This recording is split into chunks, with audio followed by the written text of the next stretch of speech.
So, hi, Hi everyone. hi everyone.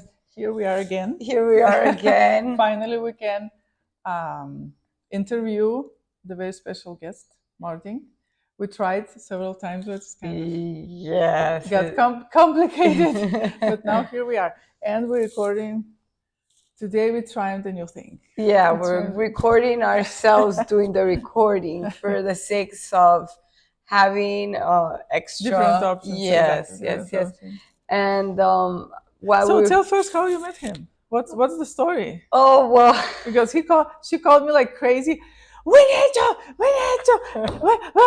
She couldn't talk. I need to meet this guy. So wait, what's well, what's the I story? went down to Joe the Juice because I was going to was going to take a class at the Atrix Club in downtown Miami. The Atrix Club sounds like I was going to a big party, but it wasn't. It was a biking class. And I walked in, and the waiter was very nice, very friendly. He made me a ginger shot, which I love. And as I was drinking and we started talking, we became kind of friends. And then Martin walks in, and he was also friends with the guy. So the guy asked if he could make me a special beverage that I like to drink. He went, did all the work, and then he brought it back wrong. because because he filled it with coffee, and I don't drink coffee. Okay. So then I'm like, oh great, and I'm like trying to sip it, like not to make him feel bad. And then Martin was standing next to me, and I'm like, well, I don't know, you want to drink it? And he's like, well, I like caffeine. I drink a lot of caffeine. And I remember that when he said he liked caffeine, I said, well, he's probably a student, and well, he is. But that kind of triggered the health topic, which I like to talk about about caffeine, and he started asking me if it was good. And before we knew it, our conversation. Martin, don't listen to her. Caffeine is good. I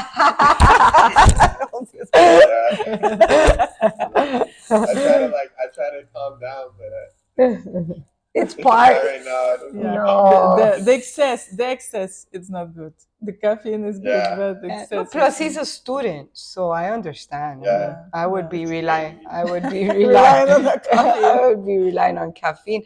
But one of the things that caught my attention is how quickly we went from a very superficial topic about caffeine to addictions and his past through there. And when he started talking to me about his lifestyle before we met, I kind of related because I'm born and raised in Miami, and I found it fascinating that he was able to come out of a very dark, I would say, Martin, is that a right word? Dark place, so. very dark place, pretty much on your own, right? Yeah, that's kind of what I caught my attention, and I don't know if you want to go ahead and remind us how it was that you decided to make those changes. Yeah, so that we had this conversation before, but it didn't really work out because it was so spontaneous, right? But yeah, like she was saying, I was in this really bad. I would say it was pretty bad, part in my life where it was I'm in my early 20s.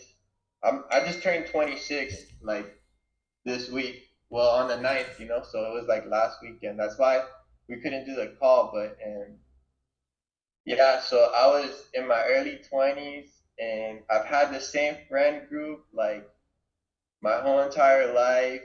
And when you get really comfortable with these people, they kind of feel like they're your family, and you don't really want to branch out and meet new people and stuff, because this is what you're used to, and it's that's what it becomes your immediate connection.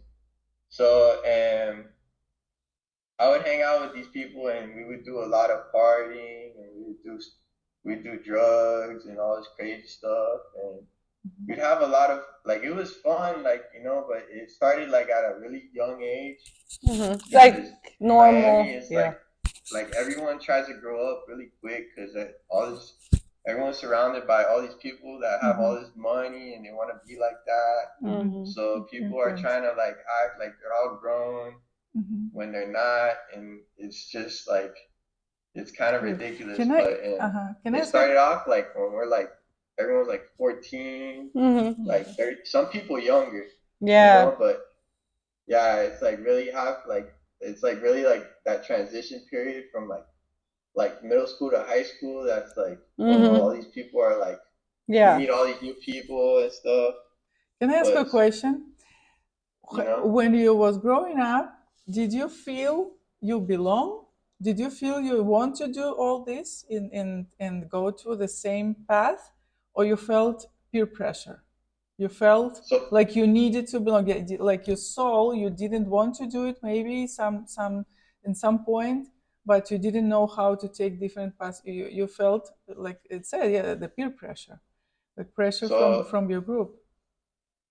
um I think it kind of like felt like maybe it was a little bit of peer pressure, but it was also kind of like it felt like it was kind of normalized in like this society that like because again like a lot of people in Miami aren't like healthy like mentally and they take a lot of meds Yeah. to like to cope with these like issues.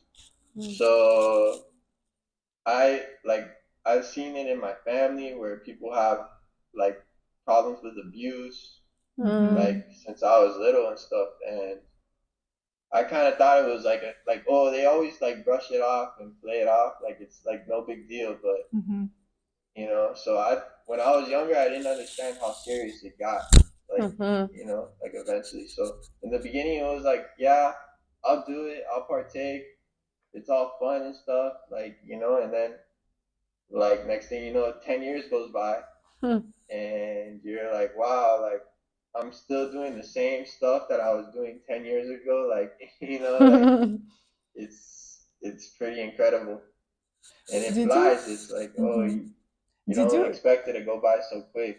Yeah. So Did you have a moment when you kind of woke up and you kind of knew that you need to change, or it was a process?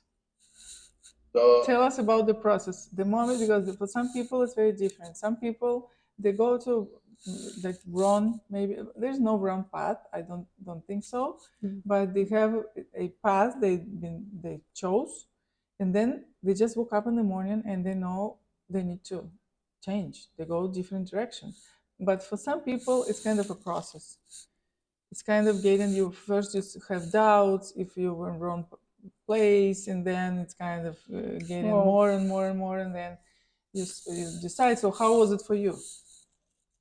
so I think it was kind of like a mix of both because it wasn't like I would I had like originally like I've gone through like the process of like quitting smoking and like doing that like and trying to like staying like sober relatively like I would still drink alcohol and stuff and socialize with people and party and do stuff like that um but then one day like like I fell back into the process like the hole again, right?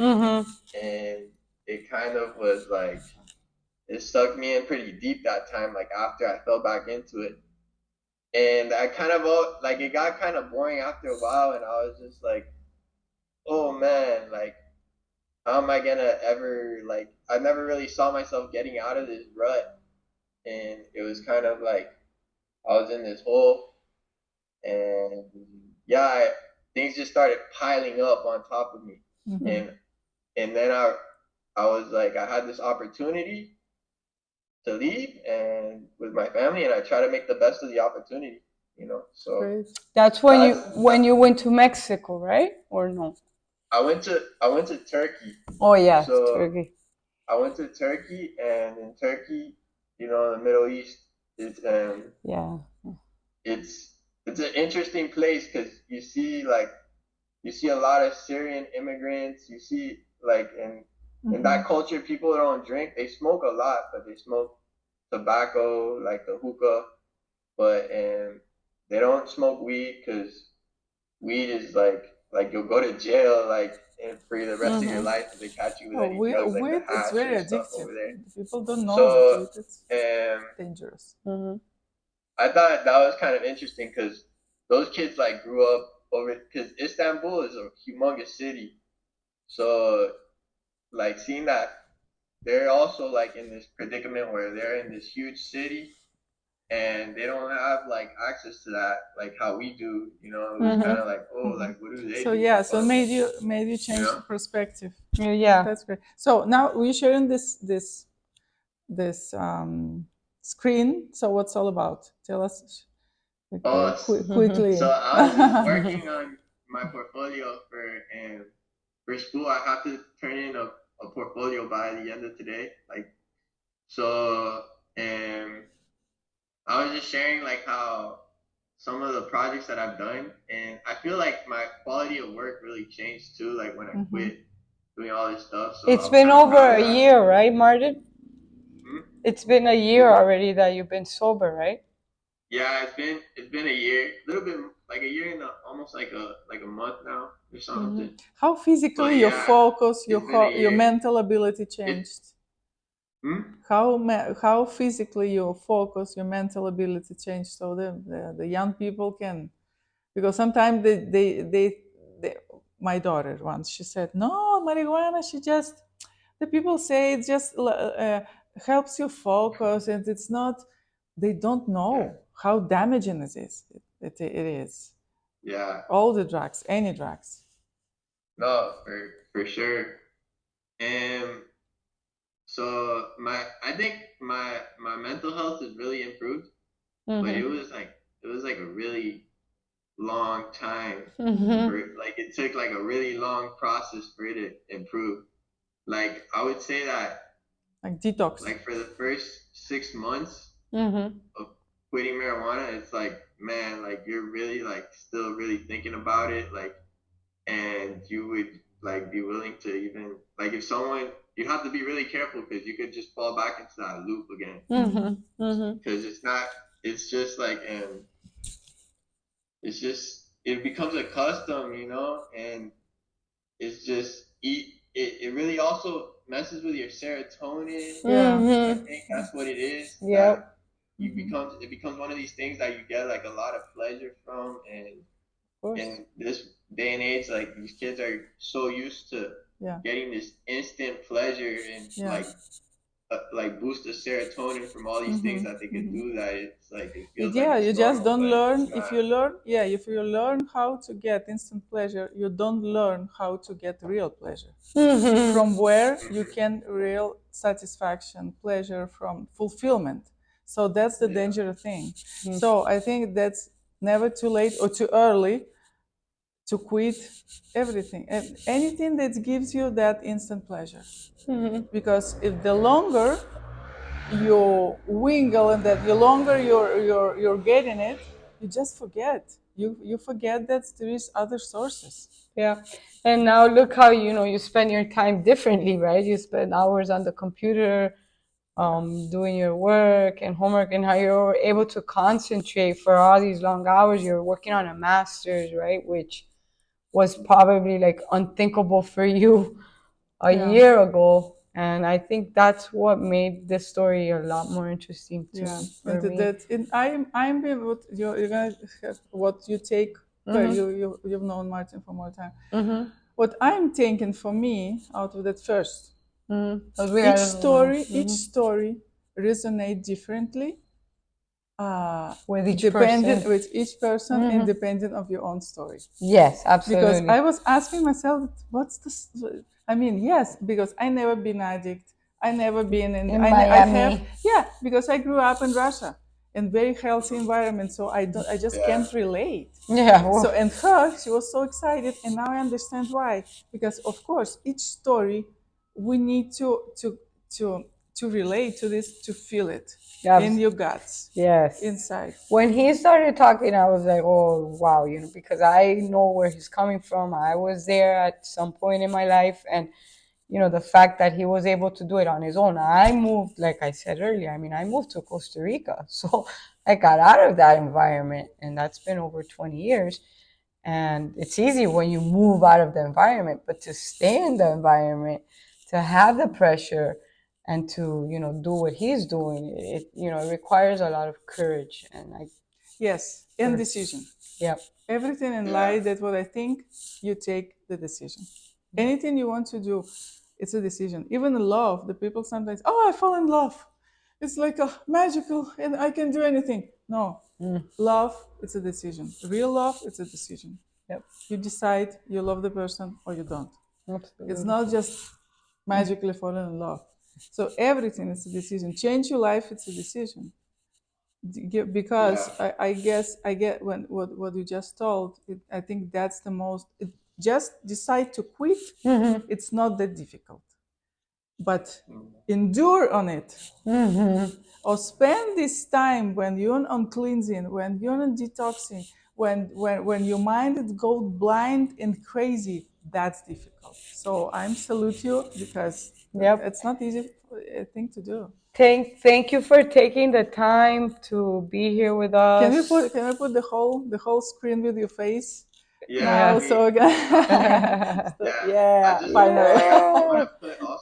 want to say and touch base that I think it's also really important to even if you feel different, to do what you believe in and do what makes you happy, and really pursue that to the most nth degree, because I don't think a lot of people realize like how difficult it is to get to the end result, like in the beginning, and how much effort it takes. Like if you really enjoy something, like you said, like if you really love something, and you'll put it before everything else, and that will become your passion, and that's like a drug itself, where you just do that, and it becomes this instant like gratification, and that's where I'm kind of working on and building up this, and I'm learning more to like do it with like my profession and stuff